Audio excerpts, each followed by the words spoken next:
দেশের নতুন ব্যাংকগুলো প্রায় মৃত অবস্থায় আছে আর ইসলামী ব্যাংকগুলোর অবস্থাও মুমূর্ষু।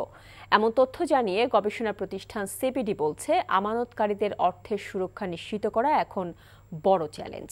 সেক্ষেত্রে ব্যাংক কমিশন গঠন করে ব্যাংকিং খাতকে অনিয়ম এবং দুর্নীতিমুক্ত করতে অন্তর্বর্তীকালীন সরকারকে দৃঢ় অবস্থানে যাওয়ার তাগিদ দিয়েছে সিপিডি। এছাড়া আগামীতে জাতির সামনে নিয়মিতভাবে ঋণ খেলাপিদের তালিকা প্রকাশ করার পরামর্শ দিয়েছে সংস্থাটি। হাসানুল শাওনের রিপোর্ট।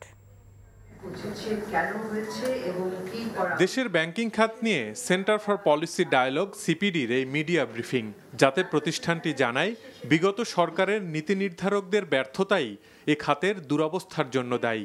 বাংলাদেশ ব্যাংকের মতো একটা প্রতিষ্ঠান তার গভর্নরকে লুকিয়ে থাকতে হয় সরকার পরিবর্তন হলে, এটা কেন? বিশেষ করে সরকারের আশ্রয় প্রশ্রয়ে ব্যাংকিং খাতে সুবিধাভোগী শ্রেণী গড়ে উঠেছে অভিযোগ করে সিপিডি বলছে, ব্যাংকিং খাতের অলিগার্কদের দমন করার সময় এখনই। যারা তৃতীয় প্রজন্মের ব্যাংকগুলো, তো এরা একেবারেই চলার মতো না, তাদেরকে ক্লিনিক্যালি ডেড বলা যায়। এবং বাকি অনেকগুলো ব্যাংক দেখেন, ভালো ব্যাংকগুলো যেমন ধরেন ইসলামী ব্যাংক ছিল তো একসময় ভালো, এটাকে অধিগ্রহণ করার পর আস্তে আস্তে এগুলো দুর্বল হতে হতে এগুলাকে আমরা বলছি মুমূর্ষু অবস্থায়। তো এটাকে বোর্ড ডিসলভ করে ম্যানেজমেন্ট পরিবর্তন করে এগুলাকে যদি আবার ফেরত আনা যায়, এটার কথা বলছি। ইচ্ছাকৃত ঋণখেলাপিদের বিরুদ্ধে যথাযথ ব্যবস্থা নেওয়া এবং বাংলাদেশ ব্যাংকে প্রয়োজনীয় সংস্কারের পরামর্শ দিয়েছে সিপিডি।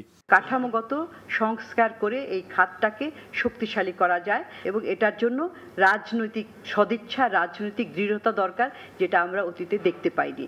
এবং আমাদের আশা যে এই যে ইন্টারিম সরকার গঠিত হয়েছে, তারা এই ধরনের একটা দৃঢ় অঙ্গীকার নিয়ে এই খাত এবং অর্থনীতির অন্যান্য খাতকে পুনরুদ্ধারে সচেষ্ট হবেন।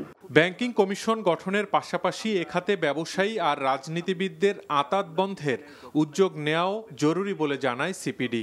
একটা ব্যাংকিং কমিশন করে তারপরে সামনের দিকে আমাদের কিভাবে যাওয়া, কোন ধরনের সংস্কার করা, রাজনৈতিক এবং এই যে অর্থবিত্ত যাদের আছে, এই যে তাদের যে একটা অশুভ আঁতাত, আনহোলি অ্যালায়েন্স, যেটার মধ্যে ব্যাংককে ব্যবহার করা হয়, এই দুষ্ট চক্র ভাঙতে হলে কি করতে হবে সেটা নিয়ে কিন্তু এই কমিশন অনেকগুলো ভালো পরামর্শ দিতে পারবে বলে আমাদের বিশ্বাস। এছাড়া নির্দিষ্ট কিছু ব্যক্তির দৌরত্ব কমিয়ে শেয়ার বাজারেও প্রয়োজনীয় সংস্কারের তাগিদ দেওয়া হয় সিপিডির এই সংবাদ সম্মেলনে। Hasanul Shaon, NTV news, Dhaka.